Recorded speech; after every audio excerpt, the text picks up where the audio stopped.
गौतम बुद्ध के प्रिय शिष्यों में एक ऐसा भी शिष्य था जो बहुत आलसी था, परंतु वे उसे भी इतना ही स्नेह करते थे जितना अन्य शिष्यों को। एक दिन गौतम बुद्ध ने उस शिष्य को एक कथा सुनाते हुए कहा, किसी गांव में एक ब्राह्मण रहता था।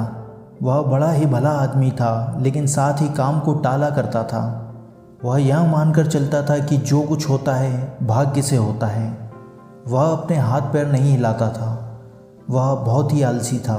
एक दिन एक साधु उसके घर आया। ब्राह्मण और उसकी पत्नी ने उस साधु का खूब आदर और सत्कार किया। साधु ने जाते समय खुश होकर ब्राह्मण से कहा, तुम बहुत गरीब हो, लो मैं तुम्हें पारस पत्थर देता हूँ। 7 दिन के बाद मैं आऊँगा और इसे ले जाऊँगा। इस बीच तुम जितना सोना बनाना चाहते हो बना लेना। ब्राह्मण ने वह पारस पत्थर ले लिया। साधु चला गया। उसके जाने के पश्चात ब्राह्मण ने घर में लोहा खोजा। उसे थोड़ा सा ही लोहा मिला। वह उसी को सोना बनाकर बेच आया और कुछ सामान खरीद लाया। अगले दिन स्त्री के बहुत ज़ोर देने पर लोहा खरीदने बाज़ार में गया तो लोहा कुछ महंगा था। वह घर लौट आया। 2-3 दिन बाद फिर वह बाज़ार गया तो पता चला कि लोहा अब पहले से भी महंगा हो गया था। कोई बात नहीं, उसने सोचा 1-2 दिन में भाव ज़रूर नीचे आ जाएगा, तब खरीदेंगे। किंतु लोहा सस्ता नहीं हुआ और दिन बीत गए। 8वें दिन साधु आया और उसने अपना पारस पत्थर ब्राह्मण से मांगा।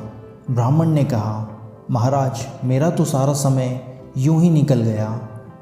अभी तो मैं कुछ भी सोना नहीं बना पाया। आप कृपा करके इस पत्थर को कुछ दिन मेरे पास और छोड़ दीजिए। लेकिन साधु राज़ी नहीं हुआ।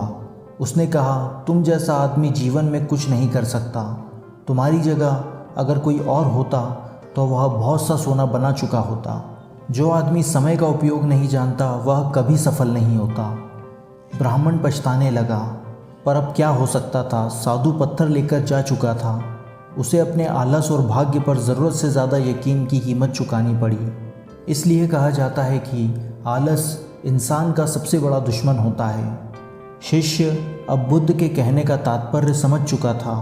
उसने कसम खाई कि वह आज के बाद आलस को त्याग देगा। इसके पश्चात उसने कभी आलस नहीं किया। अगर यह कहानी आपको अच्छी लगी हो तो अपनी राय आप कमेंट बॉक्स में ज़रूर लिखिएगा और ऐसी ही वीडियो देखने के लिए आप चैनल को सब्सक्राइब कीजिएगा। धन्यवाद।